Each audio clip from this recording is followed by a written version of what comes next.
तो आज से हमारा एक जो है हम नया टॉपिक पढ़ने वाले हैं।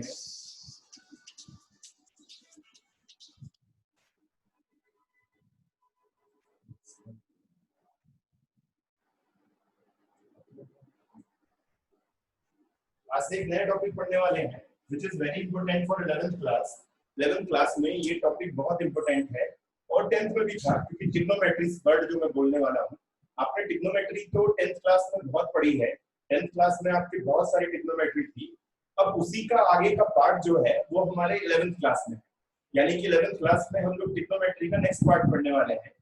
बट 11th क्लास में ट्रिग्नोमेट्री का एक बहुत वास्ट एरिया है। अगर मैं ये बोल दूं कि 12th का ये बहुत बड़ा टॉपिक है, सॉरी 11th का ये बहुत बड़ा टॉपिक है, यानी कि इसमें से बहुत ज्यादा मार्क्स का आता है, तो इसमें कोई दोहराया नहीं होगा, यानी कि इसमें हम लोग कुछ अदर वर्ड नहीं यूज कर सकते। Trigonometry is a very vast area, बहुत बड़ा एरिया है। तो जल्दी से मैं आपको बता दूं कि हम 10th क्लास में क्या पढ़े थे और 11th क्लास में ट्रिग्नोमेट्री बहुत दिनों तक, मतलब ट्रिग्नोमेट्री की हमारी बहुत सारी क्लासेस हैं और हमें बहुत दिनों तक, क्योंकि ट्रिग्नोमेट्री फिनिश हो जाएगा आपका तो समझ लीजिएगा कि आपका 10 से 15% मैथ्स खत्म हो जाता है। 10 से 15% मैथ्स जो है आपके में जो है ट्रिग्नोमेट्री ही है और बहुत इंपॉर्टेंट है। और इन फ्यूचर जाकर फिजिक्स में भी आपको ट्रिग्नोमेट्री का बहुत ज्यादा यूज करना है और मैथ्स में तो इसका यूजेस मैं बता ही नहीं सकता, मैं एक्सप्लेन ही नहीं कर सकता कि ट्रिग्नोमेट्री का कितना ज्यादा यूज होगा और 11th की ही ट्रिग्नोमेट्री का मैक्सिमम यूज होगा। तो हम बात करते हैं कि ट्रिग्नोमेट्री में अब हम क्या पढ़ने वाले हैं, आप क्लियर समझेंगे। सबसे पहले जो है मैं आपको बता दूं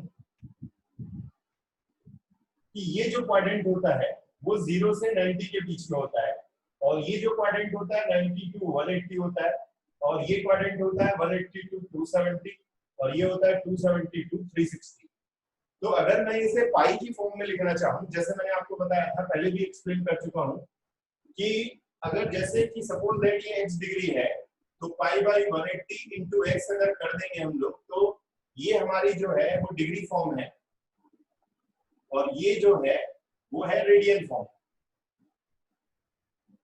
पाई की फॉर्म में हम लिखेंगे पाई इज नॉट 22/7, वो एक न्यूमेरिकल वैल्यूज होती है, बट रेडियन फॉर्म होती है पाई की। जैसे सपोज दैट 30 डिग्री है तो पाई बाई 180 इंटू 30 कर देंगे हम लोग तो answer will be pi by 6। ये हमारा रेडियन फॉर्म है, ये डिग्री फॉर्म है। अगर हमें रिवर्स करना है तो पाई की वैल्यू 180 पुट कर देंगे 180/6 यानी कि 30 डिग्री। सपोज दैट अगर 120 डिग्री है तो pi by 180 into 120 it means 2 pi by 3। और अगर मैं रेडियन को डिग्री में कन्वर्ट करना चाहूं तो पाई की वैल्यू 180 पुट करके लिखिए तो 120 डिग्री आ जाएगा। ऐसे ही 360 डिग्री अगर हम लोग करना चाहते हैं तो pi by 180 into 360 answer is 2 pi.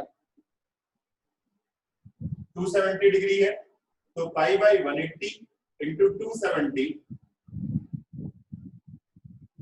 3 pi by 2। तो इस तरीके से रेडियन से डिग्री में एंगल को चेंज किया जा सकता है। अब हम लोग मैक्सिमम डिग्री ना यूज करके रेडियन का ही यूज करेंगे, इसलिए आप लोगों को रेडियन फॉर्म क्लियर होनी चाहिए। But you have to remember कि उसकी रेडियन फॉर्म और डिग्री फॉर्म है क्या। डिग्री फॉर्म है तो रेडियन में कैसे चेंज कर सकते हैं और रेडियन है तो डिग्री में कैसे चेंज कर सकते हैं। जैसे ये रेडियन फॉर्म है, अगर मैं पाई की वैल्यू 180 रख दूं तो 180/60 यानी कि पाई की जो वैल्यू होती है वो आपको याद रखना है, पाई इज 180 डिग्री। पाई को ही हम लोग 180 डिग्री बोलेंगे, यानी कि अगर यहाँ पाई की वैल्यू 180 डिग्री रख दी जाए तो 30 डिग्री आ जाएगा। पाई की वैल्यू यहाँ 180 रख दी जाए तो 120 डिग्री आ जाएगा। तो पाई रेडियन है, 180 डिग्री फॉर्म है, ये आपको याद रखना है। तो अब मैक्सिमम हम लोग जो है डिग्री फॉर्म में यूज करके अभी भी हम लोग 60 डिग्री 30 डिग्री यूज नहीं करेंगे।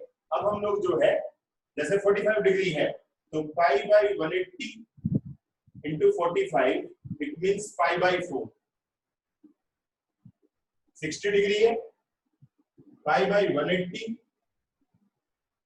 Into 60 degree is pi by 3। 90 degree है तो pi by 180 into 90 it means pi by 2।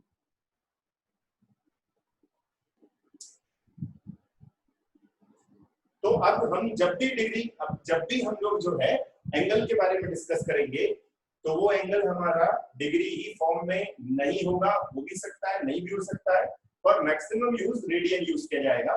तो अगर रेडियन है तो आपको पता होना चाहिए कि वो कितने डिग्री है। समझ लीजिए कि 2π/3 कहीं पे लिखा है तो 2π/3 का मतलब क्या होता है 120 डिग्री। सपोज π/2 लिखा है तो आप क्या समझेंगे कि वो 90 डिग्री है, और सपोज अगर वो π/3 लिखा है तो इट मींस उसकी वैल्यू जो है वो 60 डिग्री है। अगर 3π/2 लिखा है तो इसका मतलब 270 डिग्री है। आपको ये धीरे धीरे याद हो जाएगा, नहीं याद होता है तो पाई की वैल्यू 180 रख के देख ले, आपको खुद पता चल जाएगा कि उसकी वैल्यू कितनी है। तो अब हम बात करेंगे, तो जो आज तक हमने 10th क्लास में पढ़े थे, यानी कि जो एंगल्स के बारे में डिस्कस किया गया था, आपको एक टेबल दी गई थी, उस टेबल में आपको 0 डिग्री की वैल्यू पता थी, 30 डिग्री की वैल्यू पता थी, 60 डिग्री की वैल्यू पता थी, 90 डिग्री की वैल्यू पता थी। बट होते तो 90 से भी ज्यादा एंगल्स हैं, 120 डिग्री भी होता है, 150 डिग्री भी होता है, 360 डिग्री भी होता है।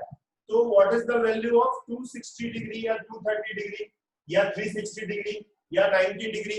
90 डिग्री तक हमको पता है 180 की वैल्यू क्या होगी सब में, sin cos tan sec cosec, जैसे sin 60 डिग्री होता है, we know that sin 60 is √3/2, but what is the value of sin 120 degree, what is the value of cos 150 degree and what is the value of tan 180 degree? तो अब हम लोग उनकी value भी सीखेंगे। सबसे पहले आपको पता होना चाहिए कि अब हम क्या पढ़ने वाले हैं। अब हम ये पढ़ने वाले हैं कि अबव 90 डिग्री एंगल्स जो होते हैं उनकी sin cos tan sec cosec में वैल्यू क्या होती है। अब हम नेक्स्ट टॉपिक जो हमारा वो यही है, लेकिन उससे पहले भी मैं आपको 10th में अगर आपको ले जाऊं तो वहां भी हम कुछ चीज सीखने वाले हैं। आपको ये याद रखना है, याद रखेंगे ASTC। ये ASTC क्या है वर्ड आपको समझना है। A का मतलब होता है ऑल, S का मतलब होता है साइन और कोसेक, और T का मतलब होता है tan और कोट, और C का मतलब होता है कोस और सेक। क्या समझे आप लोग? A का मतलब ऑल, S का मतलब साइन कोसेक, T का मतलब tan कोट और C का मतलब कोस और सेक है। आप इसे अच्छे से समझ लें। A का मतलब है ऑल, T का मतलब जो है, S का मतलब है साइन कोसेक, T का मतलब है tan कोट और C का मतलब है कोस और सेक। ऑल का मतलब होता है ऑल ट्रिग्नोमेट्रिक वैल्यूज, S का मतलब साइन कोसेक सिर्फ, T का मतलब tan cot, only T cot, tan cot. तो हमें ये याद रखना है, फर्स्ट में A होगा, सेकंड में S होगा, थर्ड में T होगा और फोर्थ में C होगा। इसका मतलब क्या है? इसका मतलब क्या है? मतलब ये होगा कि in first quadrant all trigonometric ratios are positive. First quadrant में आज तक आपने 0 से 90 डिग्री तक वैल्यू पढ़ी, कभी आपने माइनस वैल्यू पढ़ी नहीं पढ़ी। sin 60 की वैल्यू थी, चाहे sin 90 की वैल्यू थी, sin 30 डिग्री की वैल्यू थी, sin 45, cos 45, tan 45, all values are positive. इसका मतलब 90 तक की जो वैल्यू आपने 10th क्लास में पढ़ी थी वो इन फर्स्ट क्वाड्रेंट, बट अगर वो सेकंड क्वाड्रेंट में चला जाए, सेकंड क्वाड्रेंट मतलब 90 से 180 के बीच में, जैसे 230 degree, 250 degree,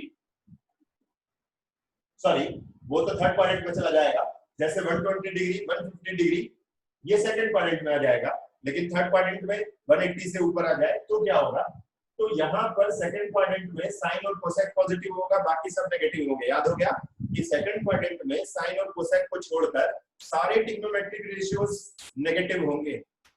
sign cosec positive होगा, बाकी सब नेगेटिव होगा। थर्ड क्वाड्रेंट में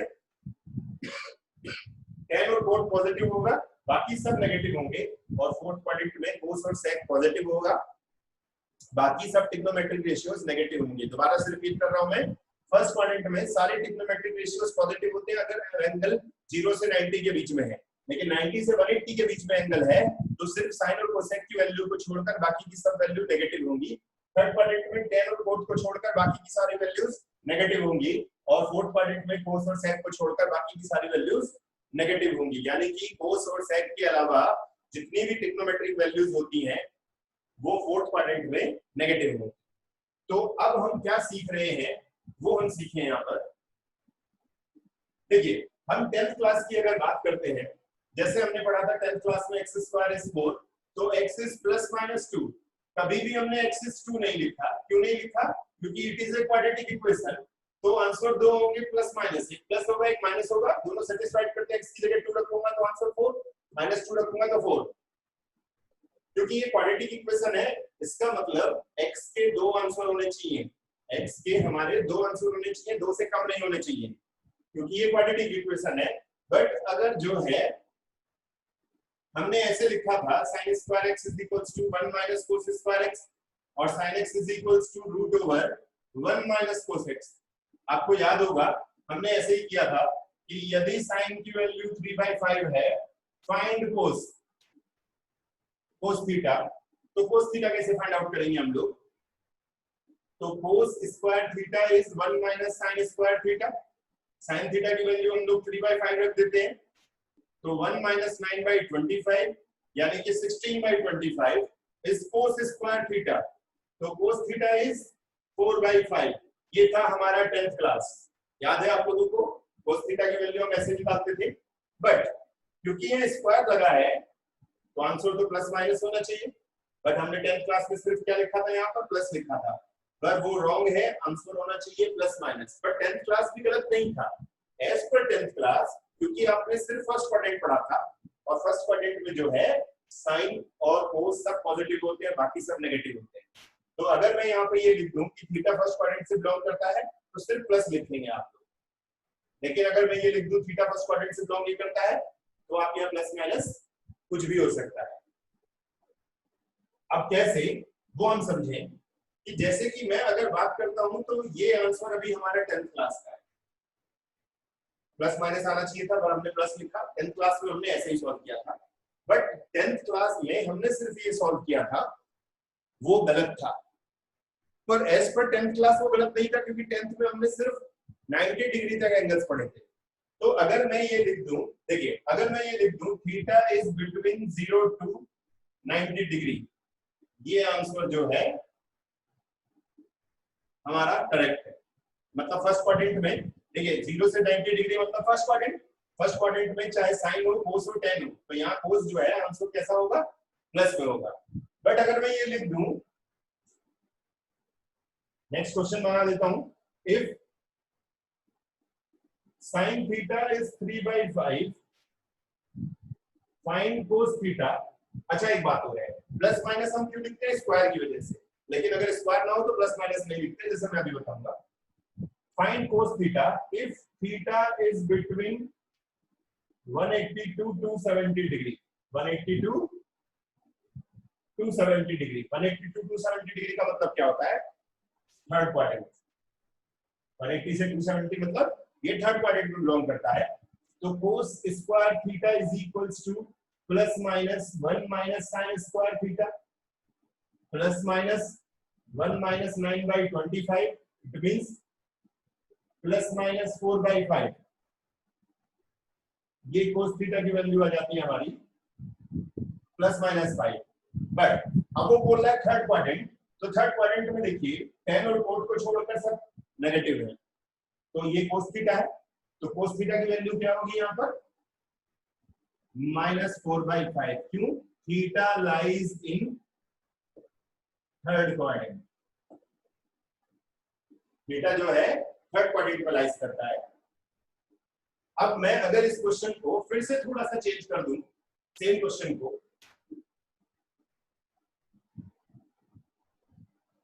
if sin theta is 3/5 find cos theta if theta belongs to 270 to 360 degree. तो cos थीटा भी अभी हमने सॉल्व किया, √1 minus sin square theta, it means 1 minus 9/25।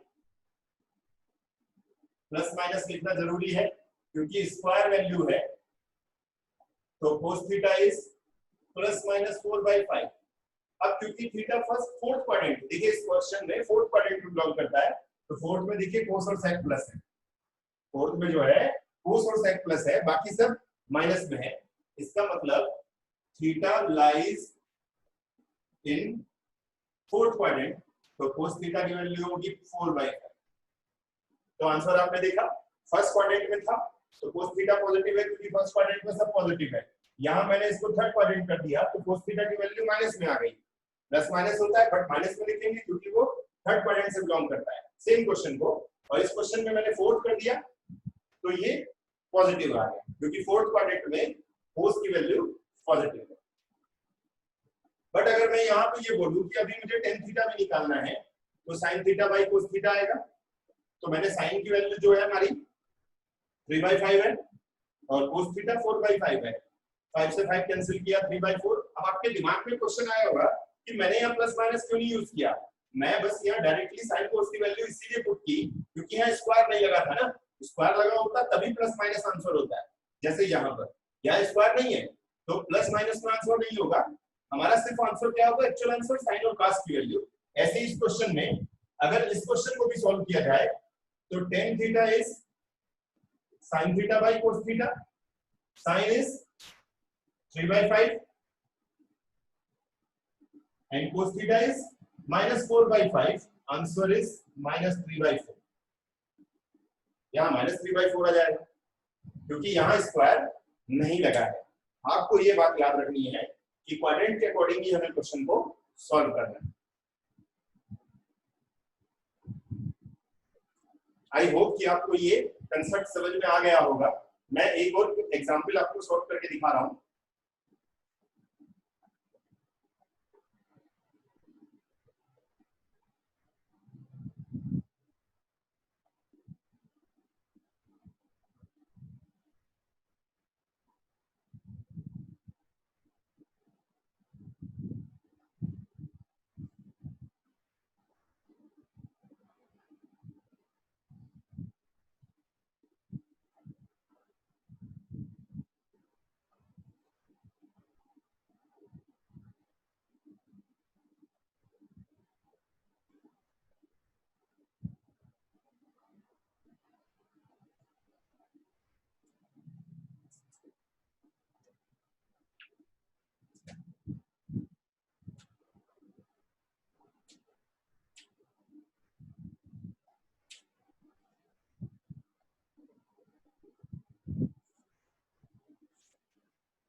If cos x is equals to -12/13,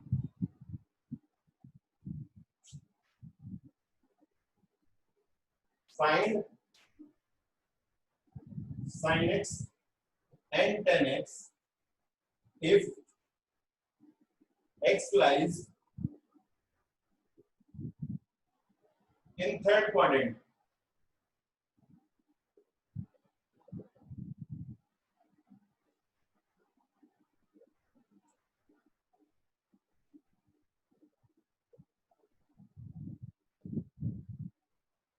same उसी तरीके से करना है।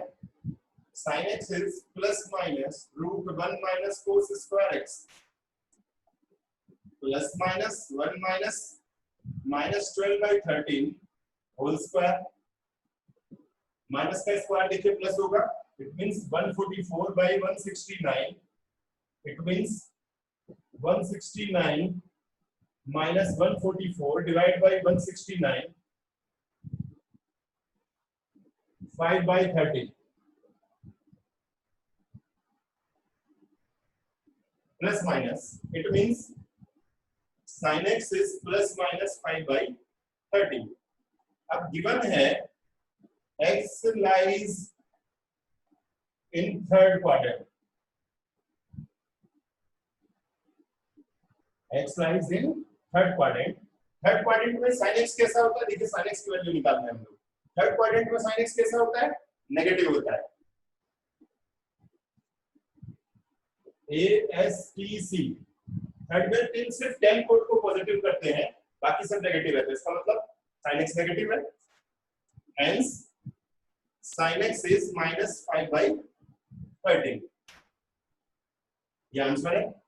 अगर tan x फाइंड आउट करना है, sin x divided by cos x, sin x is -5/13, cos x is -12/13, answer is 5/12।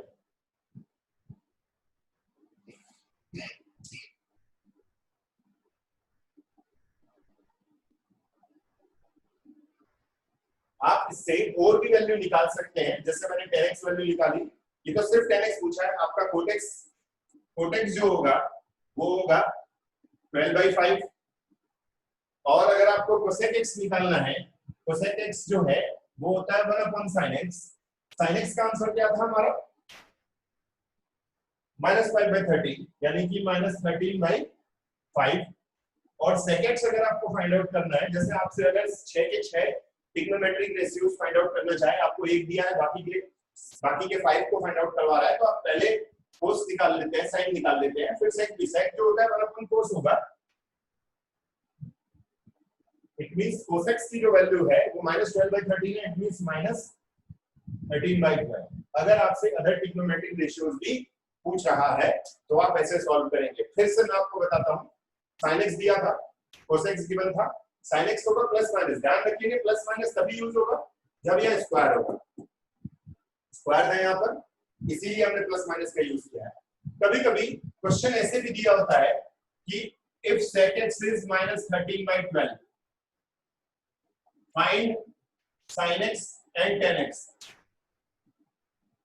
Find sin x and tan x। तो आप क्या करेंगे, पहले cos x फाइंड आउट कर लेते हैं, यानी कि उसका रिवर्स कर लेते हैं, तो आंसर -12/13। उसके बाद आप फाइंड कर सकते हैं। अगर ऐसे दिया हो क्वेश्चन तो आप ऐसे फाइंड आउट करेंगे, पहले cos बना लेंगे। ऐसे अगर cosec x दे दिया है तो पहले sin में कन्वर्ट कर लेंगे, उसके बाद आप वैसे ही सॉल्व करेंगे जैसे पहले सॉल्व कर रहे थे। तो इस तरीके से हमने ट्रिग्नोमेट्री में वो चीज सीखी, यानी कि वो पॉइंट सीखा जो 10th क्लास में नहीं था। 10th क्लास में क्वाड्रेंट का कोई रोल नहीं था, वहां सिर्फ फर्स्ट टेबल यानी कि फर्स्ट क्वाड्रेंट के अकॉर्डिंग ही क्वेश्चन सॉल्व किए गए थे, इसलिए प्लस माइनस नहीं लगाते थे। तो इस तरीके से आप जो है इन क्वेश्चनों को सॉल्व कर सकते हैं।